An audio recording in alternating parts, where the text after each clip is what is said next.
Caríssimos paz e bem, nós continuamos com o nosso tema da aula passada, que era uma reflexão sobre o aspecto antropológico da celebração cristã. E estamos concluindo praticamente isso para entrarmos no aspecto teológico. Lhe deixei na última vez, naquele parágrafo sobre o critério de escolha, onde nós percorrimos dizendo assim que esses símbolos, eles não são arbitrários, mas as diversas ciências, citávamos algumas delas, como sociologia, como psicologia do inconsciente, história das religiões, vão mostrar que são, de fato, uma linguagem que Deus escreveu nas coisas e que depositou também nos meandros da alma humana. Naturalmente que essa conclusão, que é escrita por Deus, é a conclusão de nós, teólogos, que as ciências humanas não chegam a essa conclusão. Mas é o fato de serem símbolos que são comuns a diversas culturas e a diversas épocas que chama a atenção. Quanto mais esses sinais são elementares, primitivos, despojados, tanto mais a sua linguagem é perceptível, mesmo na época da civilização industrial e da mentalidade épica. Se encontram entre esses também determinados elementos de origem cultural, os quais, porém, são compreendidos e vividos como autênticos símbolos em um contexto de fé ou no curso de uma tradição. O significado dos sinais litúrgicos, dentro de uma certa medida, depende da livre vontade de Cristo e da Igreja. Muitas vezes, esse significado é expresso ou sugerido pela palavra que acompanha o gesto ou a ação. Nos sinais litúrgicos, portanto, expressões de comportamentos e de realidades sobrenaturais, a relação entre significante e significado ultrapassa sempre os fundamentos antropológicos. Neste caso, é necessário buscar cuidadosamente a intenção de Cristo e da Igreja, estudar a história do rito, a sua realidade simbólica originária e o sucessivo desenvolvimento. O conhecimento da origem fornece normalmente o significado. Muitos desses sinais são bíblicos, cuja inteligência é dada pela pedagogia própria do Senhor contida na Sagrada Escritura. Os sinais sacramentais foram escolhidos por Cristo e significam a graça que contém, enquanto precisamente são os sinais bíblicos. Nos seus gestos e nas suas facções, a liturgia retoma o gesto e as ações daquele que nos precederam na fé, a partir de Abraão, e ela reproduz as imagens da economia da salvação que a Bíblia nos tornou significativa. Não se poderá, portanto, fazer uma verdadeira iniciação litúrgica sem uma profunda iniciação bíblica. Ou seja, muitos dos sinais simbólicos que nós temos não depende de nós a escolha. Por exemplo, a água do batismo é uma condição para a existência do sacramento. Mas, assim também, nós temos o dever da leitura cultural desses sinais, porque uma coisa que nós vamos ver mais adiante é isso, que há um aspecto que incide muito sobre a ritualidade, é a dimensão cultural. Simbolismo natural e os sacramentos cristãos. Se referirmos quanto dito acima dos sacramentos cristãos e da sua celebração, recebemos esclarecimentos iluminantes em relação ao fundamento e às implicações antropológicas da mesma celebração. Os sacramentos cristãos são um exemplo privilegiado do simbolismo natural, cujo significado não lhe é atribuído do externo, artificialmente. O simbolismo, de fato, precede a cada aplicação concreta. Esse se tornará um sinal litúrgico quando, respeitado o seu teor originário, será carregado de certos esclarecimentos que lhe seriam dados por um pensamento explícito.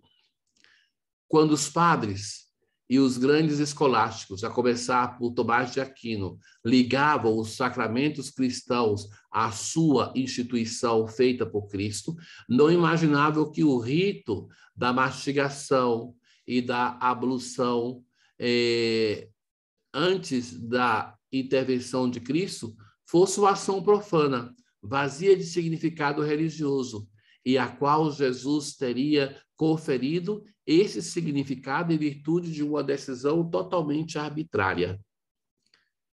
Então, muitos dos sinais que são retomados pelo Senhor Jesus, como, por exemplo, aquele do batismo com a água, nós sabemos que era feito por João Batista, nós sabemos que era feito pelos essênios, mas que Jesus dá um novo significado. Dizer que esse sinal agora vai ser não somente de um rito de batismo de penitência, mas que confere o dom do Espírito Santo, é próprio do Cristo, e que não é uma decorrência do símbolo, mas é arbitrário no sentido que, sem ele, não se chegaria a isso. Então, que isso é aquilo que vem do fundador do rito, que vem por determinação do próprio Senhor. Por fim, no aspecto antropológico, a lei da encarnação. Segundo a concepção clássica cristã, o Salvador não tinha nenhuma intenção de violar a natureza das coisas. Em vez, se pode dizer que as palavras da instituição davam significados a ritos já plenos de sentido, respeitando também aqui a lei da encarnação e a economia da salvação, segundo a qual aquilo que é natural é enriquecido de significado e aperfeiçoado. Esse respeito do Senhor pela realidade natural nos obriga a não considerar a celebração ritual do mistério cristão como um conjunto de gestos e símbolos arbitrários, ou mesmo expressão artificial de uma realidade imaginada, a qual, concebida sem o socorro do símbolo, será destinada a cair no convencionalismo ou, em certos casos, na alegoria. De maneira mais geral, nada nos é dado para compreender o simbolismo religioso. E, antes de tudo, o simbolismo ritual, se não se queira referir a uma ação concebida de maneira secundária e reflexa, para colocar em cena noções desenvolvidas no abstrato. Esse simbolismo fictício, quando se reduz no ritual, implica, em breve tempo, na sua morte. Ou seja, se um símbolo não tem nenhuma ligação com a dimensão natural, mesmo que o seu significado último seja arbitrário, mas se ele não se baseia em um conceito natural, ele não tem mais força. Por que nós cremos que a água do batismo tem a força de nos lavar do pecado? Porque existe um simbolismo natural da água que lava. Por que nós cremos que ela nos dá a vida do Espírito? Porque existe o simbolismo da água que dá vida.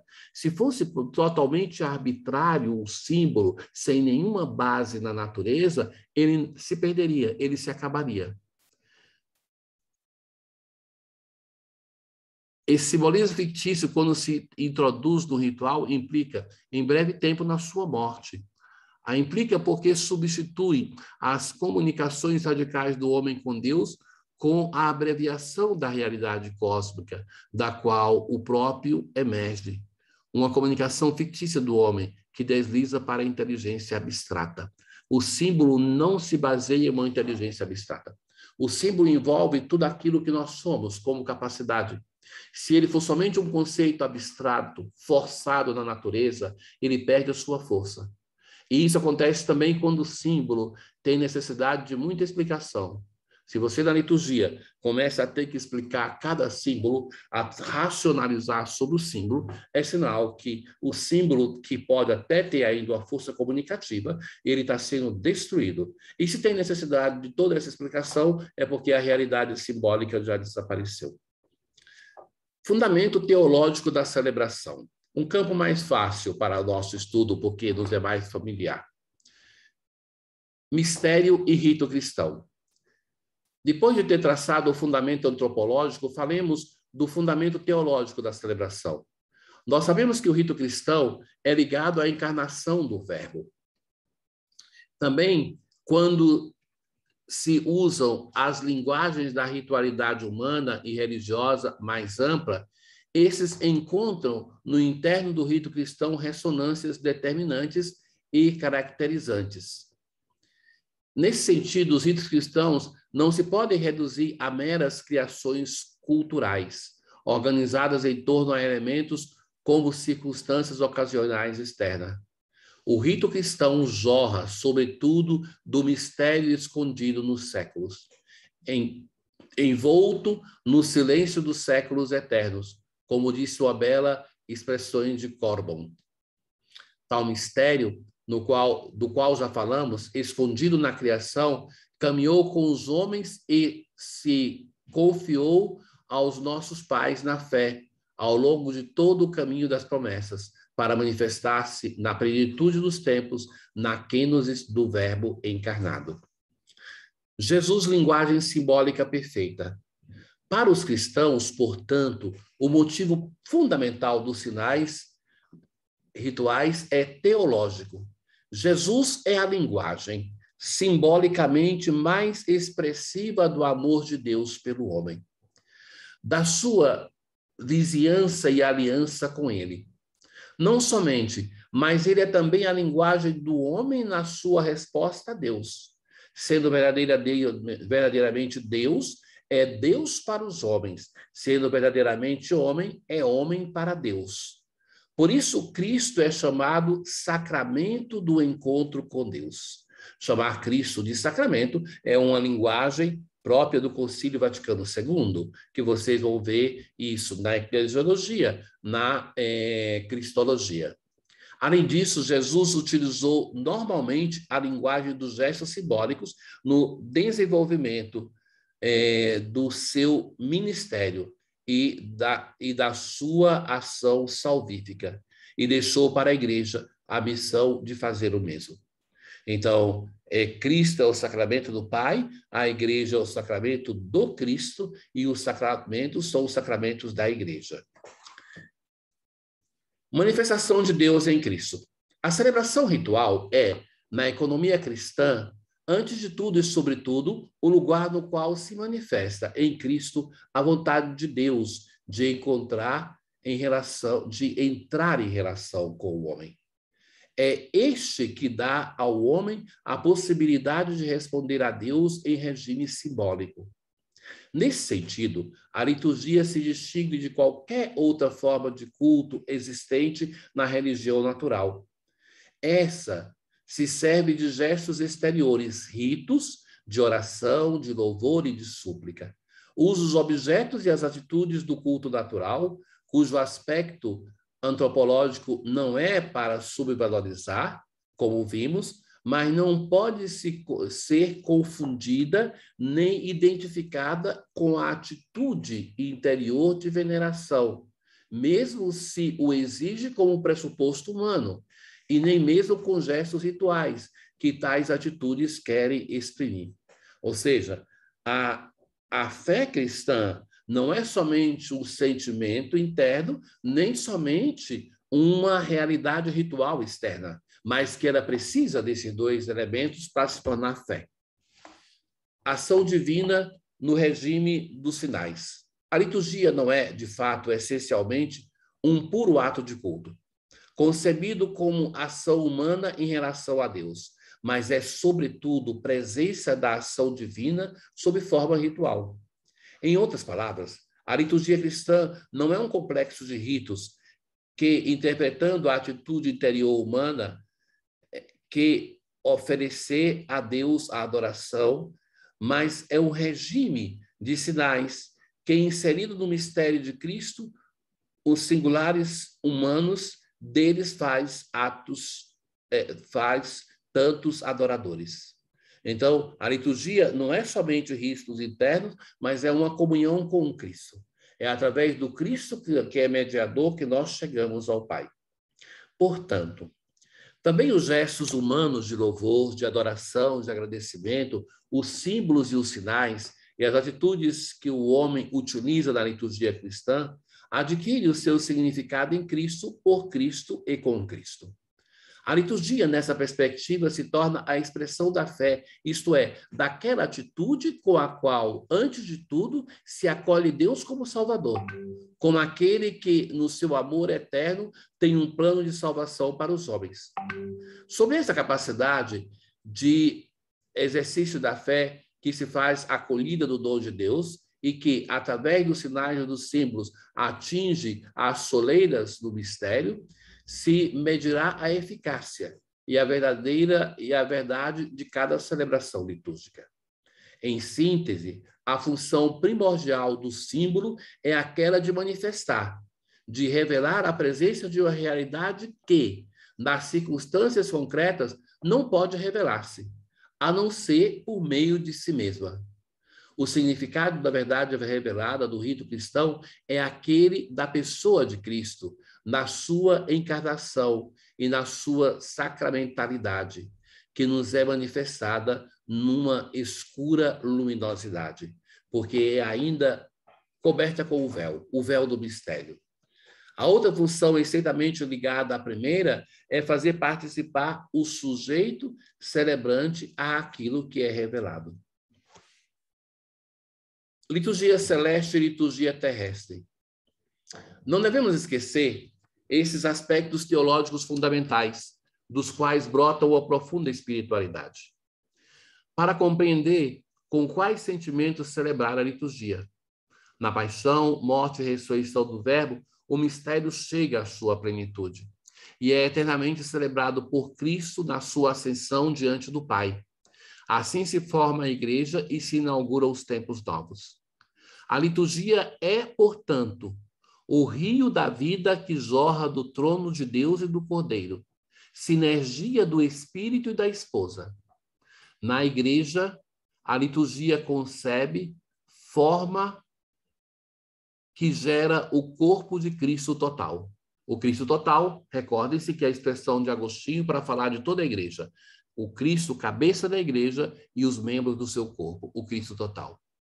Disto resulta que a liturgia não se reduz àquilo que nós celebramos. Ela é celebrada continuamente diante do Pai, por Jesus Cristo, no Espírito Santo, com a Assembleia dos Primogênitos do Reino. Ali, na Igreja Triunfante, nós temos a liturgia. A liturgia é, o repetimos, dom que continuamente nos é ofertado através das nossas celebrações visíveis, repetidas na igreja. Na terminologia oriental, diremos que a economia se tornou liturgia, desde quando o rio da vida jorrou do túmulo. O termo economia, segundo o uso oriental, indica a dispensa, a sapiente disposição a etapas da atuação do mistério que é Cristo. Uma celebração aparece, portanto, como um momento no qual o Senhor é com potência e quando a sua vida se torna a única ocupação daqueles que respondem ao seu apelo. A liturgia se torna, então, a prioridade única de quem dela participa. É difícil pensar isso em um mundo tão disperso, né? Que nós estamos na celebração e temos tantas outras coisas que roubam a nossa atenção. Momento teológico, que é o discurso inicial que nós fazíamos, com ele nós concluímos. Se pode dizer agora, repetindo um tema já tratado, que a liturgia constitui o momento síntese da história da salvação, porque resume em si anúncio, Antigo Testamento, acontecimento, Novo Testamento e escatom desta história. E que a celebração realiza no indivíduo e na comunidade anunciada e já realizada em Cristo. Deus e o homem se tornam, assim, os interlocutores do momento dialógico que constitui o dinamismo da celebração dos santos mistérios. Deus se continuamente interpela o homem através da proclamação da sua palavra e ação da sua presença. O homem chamado a responder ao apelo da diversidade do tempo e das situações. A celebração litúrgica pode ser, então, indicada como a actio por excelência que a igreja cumpre até a parousia, que torna um homem de todo o tempo participante do plano divino de salvação. Então, meus caros, a insistência sobre o valor da liturgia decorre não somente porque sou liturgista, também por isso, né? Mas porque através da liturgia nós somos inseridos na história da salvação.